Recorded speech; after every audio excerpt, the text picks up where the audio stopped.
Hello, welcome to Science Policy Office Hours. You remember when you were in college and you need some extra help with whatever it is that you're working on? So you went to your professor's office hours. Well, this is kind of like that. We've got office hours today with Dr. Jill Barnas, PhD from the Most Policy Initiative. She's going to talk about all kinds of issues related to children and families here in Missouri. But before that, my name is Dan English. I'm your friend. I'm your host. I'm the coordinator for the Missouri Local Science Engagement Network. And I want to let you know here at the end of the month, we have another live roundtable event, same time, same channel, Friday, March 26th at 3 p.m. We're going to be talking about neuroscience in Missouri, and we're going to have some of the leading neuroscientists in Missouri coming up, and we're going to be talking about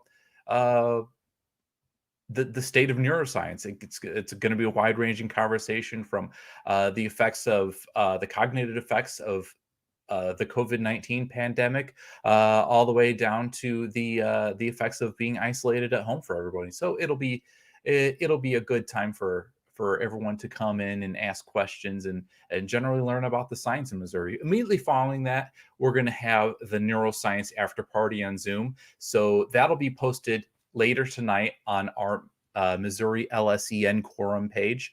You can sign up there. Go to MissouriLSEN.quorum.us. That site is scrolling right now at the bottom of your page. So head to that site. We'll get back to that later, but I want to introduce Dr. Jill Barnas, PhD of the Most Policy Initiative. Dr. Jill Barnas, how are you doing today? Good. How are you? I'm doing good. You know what? Today is a little colder in Missouri than it has been the previous days, but we're looking forward to a great weekend. How's it there in Columbia? It is really nice in Columbia. It is one of the not chillier days, but it's a little cooler than it was yesterday. But the sun is kind of shining, and it's been in and out all day. But I'm just ready for the weekend, which I'm sure everyone else is too. Oh yeah, I am ready for the weekend. Anyway, you have a new a science note about children and families policy. What do you have to tell us today? Yeah, so first of all, hey everyone, I'm just gonna introduce myself really quick again. I'm Jill Barnas, and I'm the Children, Families, and Seniors Policy Fellow with MOST. And I'm just gonna provide a legislative update as to what's been going on in this topic area. And so most of this office hour is gonna cover like child welfare, specifically as it relates to like adoption and fostering in facilities. But we'll also touch base on women's health, protections for survivors of domestic and sexual assault, SNAP and WIC programs, veterans, and we'll touch base on abortion. But since we had our legislative outlook session in January, so many things have happened. So if you don't mind, I'm just going to do a quick general recap. And then as questions come up, we can discuss some more specific bills. But first and foremost, improving Missouri's foster care system was among Speaker of the House, Rob Vescovo's top priorities for the year. And Rep. Hannah Kelly has really seemed to be paving the way for this. Her two bills, House Bill 429 and 430, they provide a tax credit for families who adopt or foster. And that's been perfected and has been voted out of the House. And as of yesterday, it was voted to pass in the Ways and Means Senate Committee.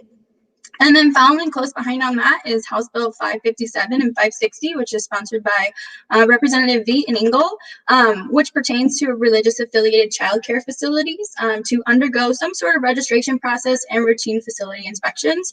This is also recently voted to pass out of committee and is currently waiting to be scheduled for hearing in the Legislative Oversight Committee. And then another area that's been gaining a lot of interest and traction, especially in this last month, is in regards to access to feminine hygiene products and diapers. I think back in January, like no more than 5 bills were pre-filed or filed at the time related to taxation and access. But now looking at GovWatch, we have now doubled that. And I've actually written 3 science notes on this topic.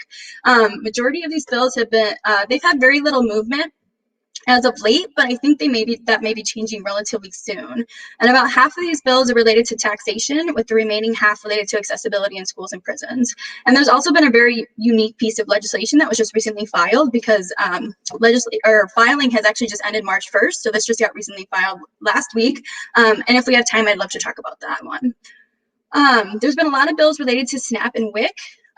Which has also been progressing through the legislative process. And these bills are related to work requirements for SNAP, which is also voted to pass. But then in addition to that, Representative Stevens, her farmers market bill for WIC vouchers, which if anyone is aware, Missouri is one of the few states that does not accept WIC vouchers at farmers markets, and so this bill would actually permit this to happen. And then also related to farmers markets, Representative Ian Mackey's bill about extending the SNAP farmers market program to 2033. That will be heard in the House Ag Policy Committee this week. And then there's been a couple of bills filed this year for veterans that are moving through the legislative process as well. Most recently listed in on the committee has been related to Representative Griffith's property tax exemption bill and Purple Star Schools designation bill. And then lastly, several bills have been filed between the House and the Senate about abortion. All the bills filed in the House have been read a second time, with none being referred for a committee hearing at the moment. But all the Senate abortion bills have been heard this week in the Health and Pensions Committee. And as of this morning, those bills, they have not been scheduled for executive session just yet. And so that kind of concludes my general / somewhat specific recap. And I'm going to turn it back to you, Dan, to see if there's been any more specific questions in the chats, or if you have any questions. And if not, I can go into some more specific details on some of these other bills. Yeah, absolutely, Jill. I just want to remind everybody that you can type your own questions in. Just use the comment feature underneath the video on both YouTube and Facebook. You can type in your question. We'll get to it as soon as we can. But I want to talk to you, Jill, about something that's kind of been in the news recently. You know, New Zealand made headlines within the past month. You know, guaranteeing free women and free feminine hygiene products to women all over the country. And that seems like maybe some of that is catching on steam here in Missouri. Can you talk a little bit more about what's going on in Jefferson Yeah. City? Yeah, and also not even just New Zealand, but I want to say I think Ireland or the UK has also done something very similar to this very recently as well.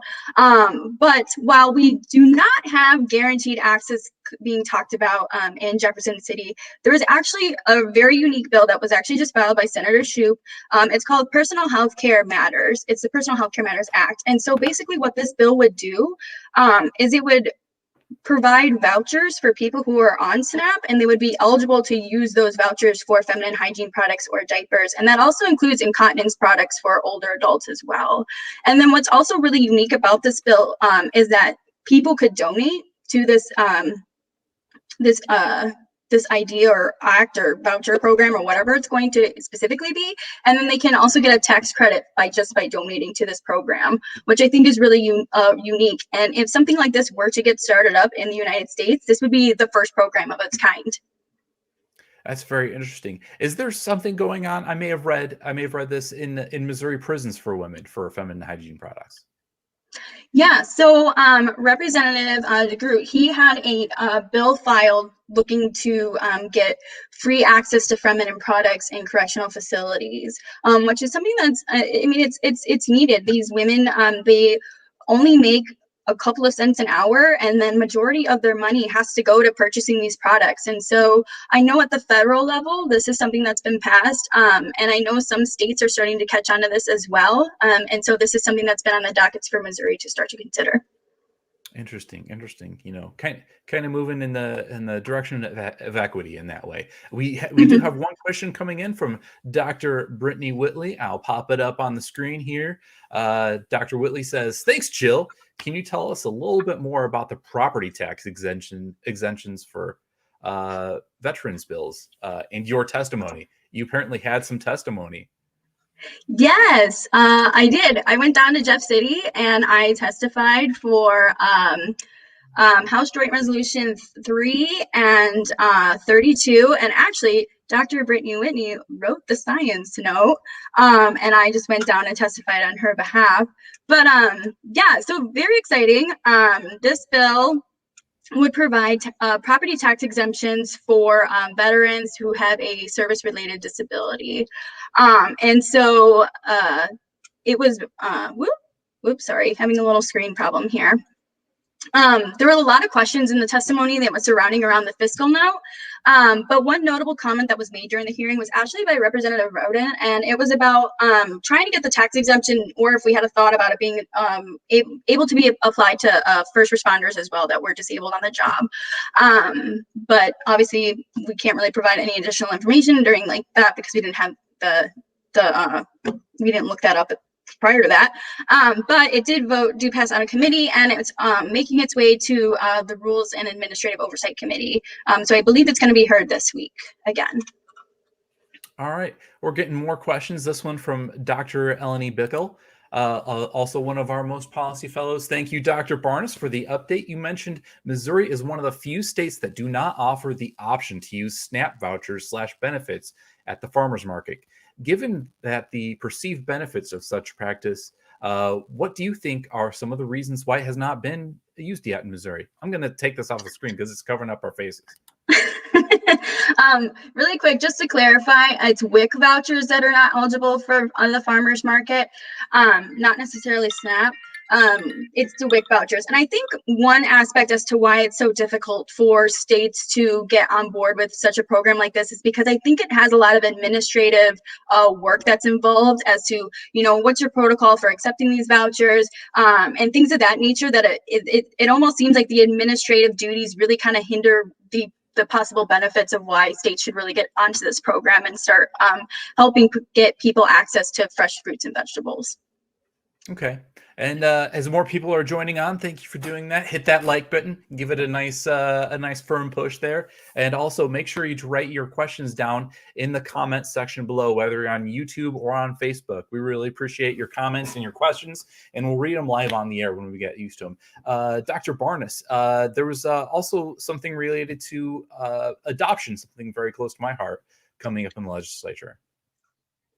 Yeah, so there are quite a few bills on the docket as it's related to foster care and adoption and like I kind of mentioned briefly, residential childcare facilities, but a couple of bills to take note of that are coming up here relatively soon is about Representative Ingles' bills, and they are related to not being able to discriminate prospective, foster families or families who want to adopt based on sexual orientation, gender identity, or religion. These bills have been read, but no real action has been taken yet just on them. And then also another bill that is actually voted out of the Emerging Issues House Committee was to ensure that those parents who wanted to adopt, who have a medical marijuana card, aren't prevented from adopting a child. And that was also sponsored by Representative Hicks. All right, sounds good. Sounds good. And just a reminder, if you're just tuning in, because we are getting more eyeballs on us here, write your questions and comments in the section down below in the comment section, whether you're on Facebook or on YouTube, and we'll get to them. And also hit the thumbs up button if you can. It helps with our analytics. I just want to remind everyone, coming up at the end of the month, we are having our Missouri Local Science Engagement Network roundtable discussion on neuroscience in Missouri. We're going to talk about COVID-19 effects on neuroscience and the effects of social isolation during the pandemic. So that should be a lively discussion. Dr. Barnas, back to you. Is anything else coming up before we skip out of here? I'm trying to think if there's anything like very cool and exciting that's coming up. Yeah. Actually, we are getting a new question. I'll pop it up on the screen from Dr. Jenny Bratford. Sorry if I missed this, but do you have any updates about bills impacting transgender youth? Oh, that's such a great question. This has actually been brought up. It was all in hearing this week. So the one bill that was supposed to be listened to in the House this week, for some reason, they did not get a chance to actually listen, have the hearing for the bill. So it's actually being scheduled next week. And then they did have a hearing this week. I believe it was on Wednesday. I'm sorry if I got the day wrong, but my days are all jumbling up together.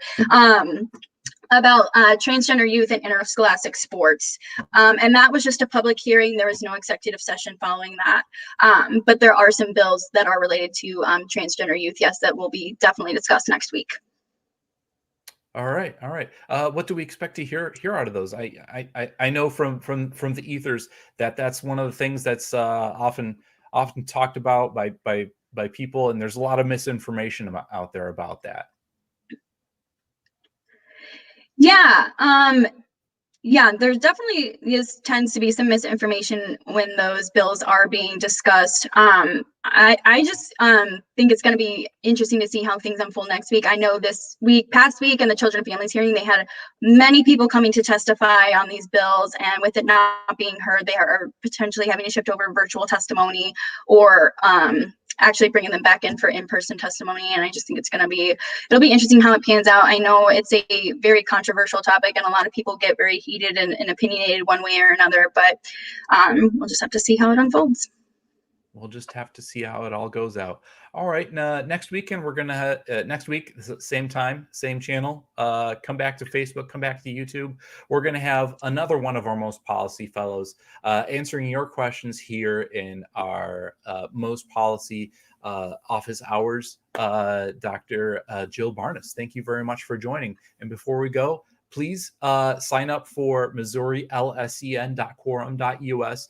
That's our engagement platform. That's how we get the latest news about what's going on in state and local politics to you. And we give you the information and give you the power to comment on it, to be an honest broker of scientific information in your community and the state. At the end of the month, reminder, you've heard me say it like 5 times already during this broadcast, but come back for the Missouri LSEN roundtable discussion on neuroscience. We're going to have some of the leading neuroscientists here in Missouri and around the Midwest giving us an update. Dr. Barnas, see you later. I guess we'll have a good weekend, everybody. Yeah, thank you. You too. Thanks for having me. All right.